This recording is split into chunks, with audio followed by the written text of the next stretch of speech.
जब नगर निगम खुदे गलत काम करेगा तो आम आदमी तो करेगा ही। ये है सुप्रीम कोर्ट का गाइडलाइन है कि नदी नाला का ज़मीन को इंक्रोचमेंट नहीं किया जाना चाहिए। बगल में शमशान घाट है, कोई वहाँ जाएगा ही नहीं सब्जी बाजार करने के लिए। कब्जा नहीं किया है कोई, हम लोग भी गए थे देखने के लिए थे, उनका उधर से बाउंड्री था, वो बाउंड्री अब तोड़ दिए हैं, लेकिन कोई कब्जा जैसी कोई बात नहीं है। अगर ऐसा होगा तो हम लोग उस पर कार्रवाई करेंगे। के अनुरूप लोगों के जनहित में थोड़ी बहुत अगर ज़रूरत पड़ती है तो उतना देखना पड़ेगा और उतना नज़रअंदाज करना पड़ता है। जब अधिकारी ही अपने विभाग के द्वारा किए गए कार्यों को जनहित का मामला बताकर गलत बयानी करेंगे तो विभाग के अधिकारियों की बात छोड़ दीजिए। ऐसा ही मामला चास नगर निगम क्षेत्र से सामने आया है। फुटपाथ दुकानदारों के लिए गरगा नदी पर लगभग 50 लाख की लागत से वेंडिंग जोन बना दिया गया। वेंडिंग जोन का निर्माण नदी में ही करा दिया गया, जबकि सुप्रीम कोर्ट नदी नाली के अतिक्रमण पर सख्त है।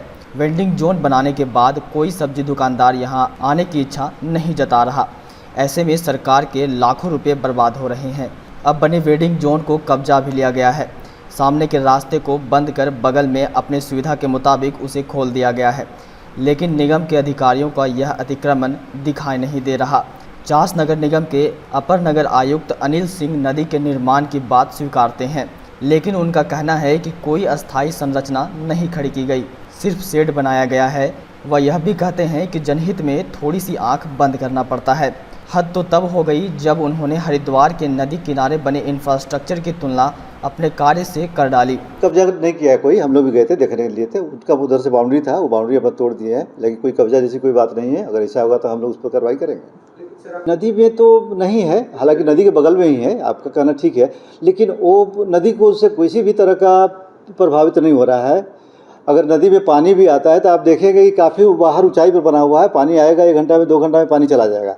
वो कोई बहुत परमानेंट स्ट्रक्चर नहीं है, आप देखे होंगे, वो तो सिर्फ शेड है। बनाने की बात नहीं है ना, वो देखना है कि नदी के अस्तित्व को बचाए रखते हुए अगर हम लोग किसी भी तरह के गरीब लोगों को कोई मदद कर सकते हैं। आप तो अगर देखिएगा तो जाकर देखिए ना, हरिद्वार में गंगा की पौड़ी कहाँ बना हुआ आपका, आधा गंगा नदी को ही घेर के तो गंगा की पौड़ी बना हुआ है। अगर वैसे नहीं बनेगा तो फिर आप नहाते कहाँ और आप पूजा कहाँ करते।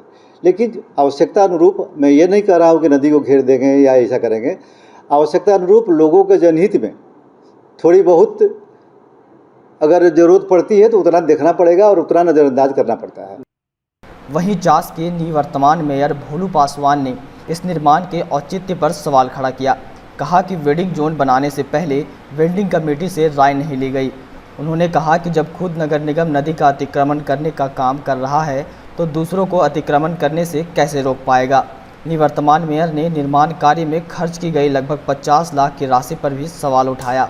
कहा कि जो काम 15 लाख में होना था उसे 50 लाख का टेंडर निकाला गया, वह भी अपने लाभ के लिए। नदी पे बनाना बिल्कुल उचित नहीं है। सुप्रीम कोर्ट का गाइडलाइन है कि नदी नाला का ज़मीन को इंक्रोचमेंट नहीं किया जाना चाहिए।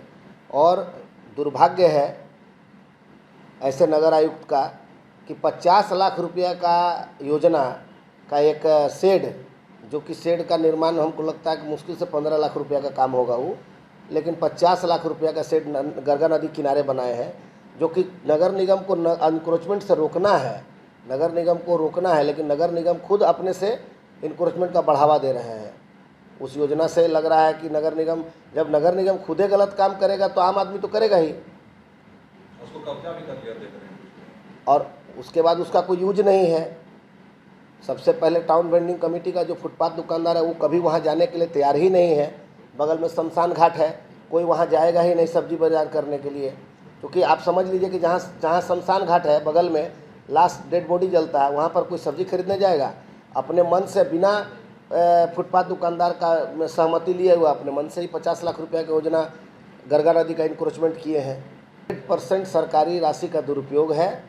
ये अपना पॉकेट और अपना लाभ का योजना है। ये सब ये पूरा सरकारी राशि का दुरुपयोग है।